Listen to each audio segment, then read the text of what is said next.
పరాశక్తి నిన్న స్టార్ట్ చేసా, ఇవాళ ఈవినింగ్ కంప్లీట్ చేసా. సినిమా నాకైతే అస్సలు నచ్చలేదు, నిద్ర వచ్చేసింది కంప్లీట్గా. తీసుకున్న పాయింట్ బాగుంది, మాతృభాష పోరాటం అని, కానీ స్క్రీన్ ప్లే అండ్ డైరెక్షనే చాలా వీక్గా అనిపించాయి. స్టార్ట్ అవ్వడం బాగానే స్టార్ట్ అయింది, బట్ ఎలా స్టార్ట్ చేశారో అలా తీసుకెళ్ళలేకపోయారు. మీకు రజాకరణ్ మొన్న వచ్చిన ఛాంపియన్ మూవీస్ నచ్చితే ఇది నచ్చకపోవచ్చు, బికాజ్ వాటిలా మినిమం ఇంపాక్ట్ కూడా క్రియేట్ చేయలేకపోయింది. ఎక్కడ కూడా ఇంట్రెస్టింగ్ అనిపించలేదు. ఫస్ట్ హాఫ్ మొత్తం ఫ్లాట్గానే ఉంటుంది. Love stories, songs and emotional scenes పడుతూనే ఉంటాయి, బట్ ఒక్కటి కూడా ఆ ఇంపాక్ట్ని తీసుకురాలేకపోయింది. అండ్ మధ్యలో ఏదో ట్రాక్లు వేసేస్తారు, అండ్ ర్యాండమ్గా ఏదో ఒక సీన్ పడుతూనే ఉంటుంది. ఏదో ఇంటర్వెల్కి స్టోరీ తేవాలి, ఇప్పుడు ఏదో ఒకటి నింపాలి అన్నట్టు నింపేశారు. సెకండ్ హాఫ్కి వచ్చేసరికి చేతులు ఎత్తేసా మొత్తానికి. Complete flat. ఇంకా ఇది ఇక్కడ కూడా ఇంట్రెస్ట్ క్రియేట్ అవ్వలేదు.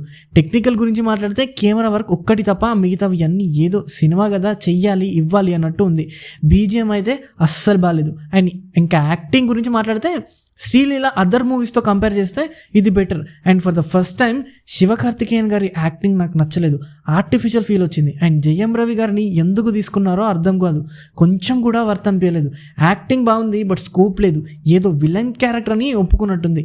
అండ్ రానా గారిని ఎందుకు తీసుకున్నారో కూడా తెలియదు, స్కోపే లేని క్యారెక్టర్ని తీసుకొచ్చి వేస్ట్ చేసేసారు. అండ్ నాకైతే వర్కౌట్ అవ్వలేదు, బట్ ఇక మీ ఇష్టం, చూస్తారో లేదో.